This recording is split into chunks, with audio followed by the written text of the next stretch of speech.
शादी के लड्डू। जल्पा, ए जल्पा, कहाँ हो तुम? माया देवी की आवाज़ सुनकर जल्पा झटपट रसोई से बाहर आ गई। पाँव छूने झुकी तो जल्पा को आशीर्वाद देने की जगह वह उस पर बरस पड़ी। ऐसे तो तुम लोग बड़े मॉडर्न बने फिरते हो, अब क्या हो गया? सारी अक्ल ताक पर रख कर बित्ते भर के लड़के की शादी करने चले हो। आपको शादी वाली बात किसने बताई? अभी तो मैंने किसी को बताया ही नहीं। और माँ, बित्ते भर का नहीं रह गया है आपका पोता, मुझसे 2 हाथ लंबा हो गया है। जल्पा ने अपनी सास की बात का शांतिपूर्वक जवाब दिया तो वे अपना सिर पकड़कर बैठ गई। हे भगवान, विहान नहीं बताता तो क्या तुम लोग शादी वाले दिन बताते कि घर में गुड्डे गुड़ियों का खेल हो रहा है। माँ, आप धूप में चलकर आ रही हो, पहले एक गिलास ठंडा पानी पी लो। मेरा दिमाग इतना गर्म है कि ठंडा होने वाला नहीं है। कहाँ है मेरा विहान? पढ़ रहा है? बाद में मिल लेना, रहने दे। पढ़ाई की इतनी चिंता होती तो शादी का लड्डू ना थमाती इस उम्र में। क्या हो गया रे जल्पा तेरी बुद्धि को? 17 साल के लड़के की शादी क्यों गड्ढे में ढकेल रही है? माँ, तुम भी तो 15 साल की उम्र में ब्याह कर आई थी और बाबूजी भी 18 के थे। अब विहान भी अपनी शादी तक 18 का हो जाएगा। अरे, कुछ अच्छी बातें तो लेता हमारी पीढ़ी से। 15-18 की उम्र में शादी करके क्या सुख देखा, क्या दुनिया कभी सोचा है? माया देवी जी की आवाज़ दर्द में डूब गई थी, मानो अतीत की ओढ़ी जिम्मेदारियों का बोझ सहसा कंधों पर महसूस किया हो। हमारे माँ बाप तो पुराने जमाने के थे, पर तू ऐसी ज्यादती कैसे कर सकती है? ज्यादती कहाँ है अम्मा? उसकी मर्जी से कर रही हूँ, अब इतनी भी पुराने विचारों की नहीं हूँ। प्यार करता है अपना विहान तनीषा से। शादी हो जाएगी तो खुलकर एक दूसरे के साथ घूमेंगे फिरेंगे और मौज मस्ती करेंगे। अब ऐसे में थोड़ी जिम्मेदारियाँ बढ़ेंगी तो उसे निभाना सीखेगा। अच्छा है, जल्दी गृहस्थी बसा ले। प्यार। माया देवी कुछ पल के लिए जड़ खड़ी रही, फिर सहसा बोली, हे भगवान, तू कैसी माँ है? उसकी कोई उम्र है गृहस्थी और प्यार समझने की? तेरी बुद्धि को क्या हो गया? अरे समझा देती उसे, प्यार से ऊंच नीच के बारे में बताती। अब ये क्या कि उसकी गलती पर तूने शादी का दहला मार दिया। अब तू मेरा दिमाग गरम मत कर, मैं पहले अपने विहान से मिलना चाहती हूँ। माया देवी विहान की कमरे की ओर लपकी तो अब की बार जल्पा ने रास्ता नहीं रोका। भीतर गई तो विहान किताबों में मुंह गड़ाए बैठा था। चेहरा ऐसा पीला मानो हल्दी मल दी गई हो। हाव भाव बता रहे थे कि माँ और दादी की बातें उसे कानों में पड़ चुकी थी। दादी ने स्नेह से उसके सिर पर हाथ फेरा तो वह फपक पड़ा। माया देवी का कलेजा निचुड़ सा गया था।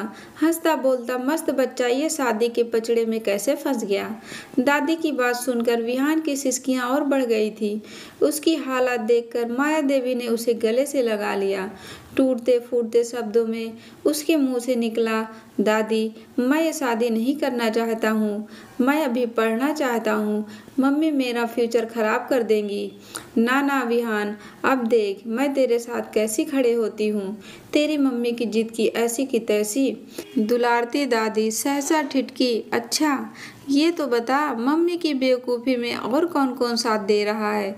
अमिता आंटी, वो अपनी बेटी की शादी मुझसे कराना चाहती हैं। तेरी अमिता आंटी की बेटी करती क्या है? वो पढ़ाई कर रही है, मेरी क्लास में ही है। पर वो बेवकूफ़ कैसे तैयार हो गई? दादी, अब तो वो भी तैयार नहीं है। सच तो ये है कि हम दोनों ही इस जंजाल में नहीं पढ़ना चाहते हैं। अब नहीं तैयार है का क्या मतलब? क्या पहले तैयार थे? कहीं प्यार वाली बात? अरे वही तो एक गलती हुई। नजरें चुराते विहान ने धीरे से कहा तो दादी ने पूरी बात बताने को उकसाया। दादी, तनीषा मुझे अच्छी लगती थी, हम दोनों को एक दूसरे का साथ पसंद था। इस बात को लेकर पहले मम्मी चिढ़ती भी थी, लेकिन बाद में पता नहीं क्या हुआ, वो अचानक हमारी शादी करने को तैयार हो गई। आप कुछ करो दादी, इस शादी से बचा लो। अभी तो मम्मी ने किसी को नहीं बताया है, पर कुछ दिनों में जब सबको पता चलेगा तो सोचो मेरे दोस्त मुझे कितना चिढ़ाएंगे। विहान टकटकी लगाए अपनी दादी को देख रहा था, लेकिन माया देवी तो किसी अंधेरे में छिपे पच्छ को देखने का प्रयास कर रही थी। अरे अम्मा, बड़े मौके से आई हो, देखो तो आपकी होने वाली बहू आई है। जल्पा की तेज आवाज से माया देवी चौंकी। वहीं विहान का चेहरा और बुझ गया।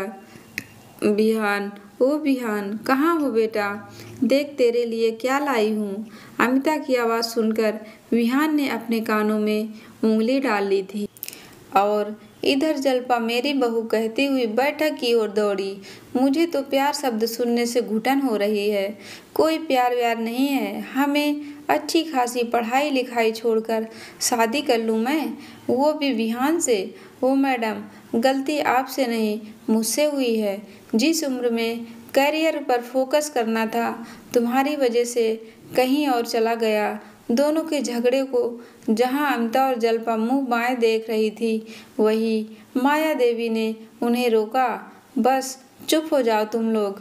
तुम्हारी इस हालत का जिम्मेदार और कोई नहीं, तुम खुद हो। फोकस ध्यान से, एकाग्रता संयम और अनुशासन से आती है, जिसे तुम लोगों ने तोड़ा। दादी की बात से छाई चुप्पी को विहान ने तोड़ा। दादी, इससे पहले कि मम्मी और आंटी हमारी जग हंसाई कराएं, इस किस्से को यहीं खत्म कर दो। इसका मतलब है तुम दोनों दुनिया वालों की वजह से अलग होना चाहते हो। नहीं दादी, हम अपने अच्छे फ्यूचर के लिए अलग होना चाहते हैं। अब तो बस आप लोग हमें एग्ज़ाम की तैयारी करने दीजिए। इस चक्कर में वैसे ही बहुत समय बर्बाद हो गया है। विहान की बात से सहमत तनीषा तुरंत बोली, अब 10 साल तक मुझे मेरे करियर के शेप देने के लिए छोड़ दो। मुझे मेडिकल के लिए तैयारी करनी होगी। सच बड़ा खराब चक्कर है ये प्यार व्यार। तनीषा चुप हुई तो अमिता कुछ सोचते हुए बोली, जल्पा, अगर बच्चों की यही मर्जी है तो हम कुछ दिन और। वो नो, अब आप लोग कोई दूसरा कमिटमेंट मत कर लेना। जीवन के ऐसे डिसीजन यूँ जल्दबाजी में नहीं लिए जाते। इसका भी अपना एक समय और समझ होती है, जो उम्र के साथ आती है।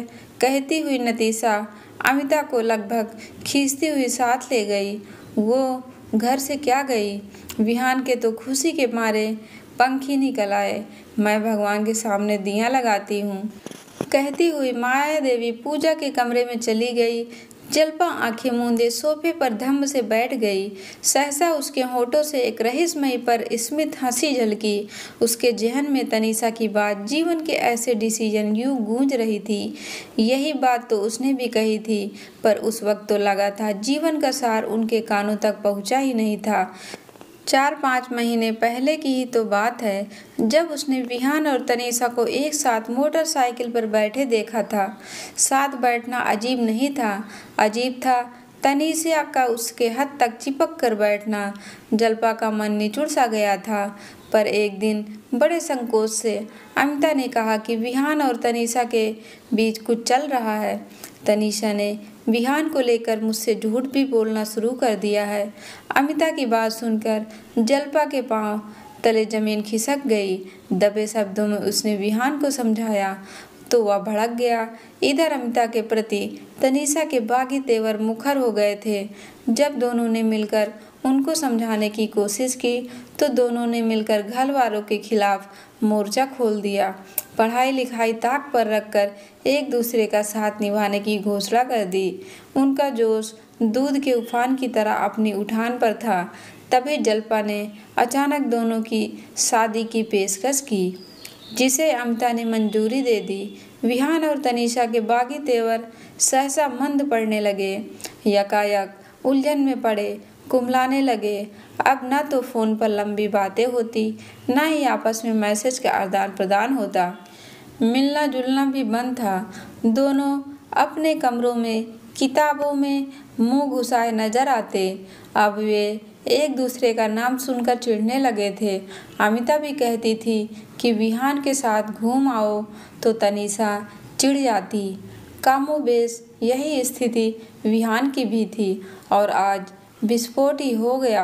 एक दूसरे से रिश्ता तोड़कर वो एक दूसरे को देखना भी गवारा नहीं कर रहे थे। विचारों में खोई जल्पा की तंद्रा विहान ने भंग की। मम्मी, मैं आर के सर के पास मैथ पढ़ने जा रहा हूँ। आज से एक्स्ट्रा कोचिंग लूँगा। कहता हुआ वह तेजी से बाहर चला गया। दरवाजा बंद कर वो पलटी ही थी कि माया देवी चाय की ट्रे पकड़े खड़ी थी। अच्छा, अब चाय पी ले, इस दिन के लिए बड़ी मेहनत की है तुमने। वे धीमे से मुस्कुराई तो जल्पा ठठा कर हंस पड़ी। अम्मा, आपने जान लिया था कि हम। अरे, वे बाल धूप की सफ़ेदी नहीं लिए हैं। सच बताऊं, जब बिहान ने शादी वाली बात बताई तो तू मुझे सिरफिरी लगी। सुशांत से बात की तो वो भी तेरा समर्थन कर रहा था। तब तो मैंने अपना माथा ठोक लिया। विहान के दादा 1 हफ्ते के लिए गांव गए थे। मुझसे तो उनके आने तक सब्र भी नहीं हुआ, सो अकेली ही चली आई। यहाँ जब शादी का कारण पता चला तो माथा ठनका। विहान से बात करते ही तेरी योजना का अंदाज़ा हुआ। फिर सोचा जैसा चल रहा है चलने देती हूँ। क्या करती अम्मा, विहान इस उम्र में प्यार के चक्कर में पड़ गया। हमारे समझाने, डराने, धमकाने का उल्टा असर हुआ। दोनों असुरक्षित महसूस करते हुए एक दूसरे के और करीब आ गए थे। ऐसे में योजना के तहत दोनों को एक दूसरे के पास ढकेला तो उनका सारा एडवेंचर धरा का धरा रह गया। बड़ी बदमाश है रे जल्पा, अम्मा लाड से बोली। हंसते हुए जल्पा बोल रही थी, ये उम्र इन्फेचुएशन को प्यार समझने की भूल करती ही है, पर विहान और तनीषा के मामले में प्यार की तीव्रता अधिक थी, सो डर गए। मैं अक्सर सोचती थी कि आज की पीढ़ी किताबों पर ज़्यादा निर्भर है, पर मनोवैज्ञानिक तरीके से हल हुआ मामला काबिले तारीफ है। माया देवी की बात सुन जल्पा को मानो कुछ याद आया। अम्मा, आपको याद है जब विहान छोटा था तो मुझे चाय पीते देख गर्म कप को पकड़ने की जिद करता था। एक बार झुंझलाकर मैंने उसकी नरम हथेली पर चाय का गर्म कप छुआ दिया। उसके बाद वो चाय के कप से दूर ही रहता था। जिम्मेदारी के बोझ को समेटे शादी का लड्डू थामना इसके बस का नहीं था। ये मैं जानती थी, पर इस योजना में भी खतरा कम नहीं था। डर लगा रहता था कि दोनों विवाह के लिए राजी ना हो जाएं। ऐसा मुमकिन नहीं। गर्लफ्रेंड को मोटरसाइकिल पर बैठाने से शान बढ़ती है, पर इस उम्र में बीबी को बैठाकर घुमाने की बात ना ना। आखिर विहान को दोस्त बिरादरी में मुंह दिखाना है या नहीं। माया देवी के कहने के ढंग से जल्पा हंस पड़ी थी। सुशांत घर आए तो आज का सारा किस्सा पता चला। वे भी इस योजना के सफल अंत पर अपनी टिप्पणी दे रहे थे कि आग से खेलने की जिद करते बच्चे को आग के पास ले जाना जरूरी होता है, ताकि आज का अंदाज़ा लगाकर आने वाले खतरे को समझे। जो हुआ सो हुआ। अब इस घर में विहान की पढ़ाई के अलावा और कोई बात नहीं होगी। माया देवी 1 हफ्ता रुककर विहान के पढ़ाई के प्रति समर्पण और एकाग्रता को देख उसे ढेरों शुभकामनाएं देकर वापस चली गई थी। इसी बीच अलका ने फ़ोन पर बताया कि तनीषा ने विहान के नाम से तौबा कर ली है। वो पूरी तरह से अपनी पढ़ाई पर ध्यान केंद्रित कर रही है। जो बच्चे कल तक अपने वर्तमान और भविष्य के साथ खेल रहे थे, वे अपने आज और उज्जवल कल के प्रति पूरी तरह समर्पित थे और उनका साथ देने के लिए हर पल प्रहरी की तरह खड़े उनके माता पिता एक बार फिर उनके सधे कदमों से चलते देख सुकून से भरे थे। दोस्तों, आपको कहानी पसंद आई हो तो वीडियो को लाइक और चैनल को सब्सक्राइब करें। धन्यवाद दोस्तों।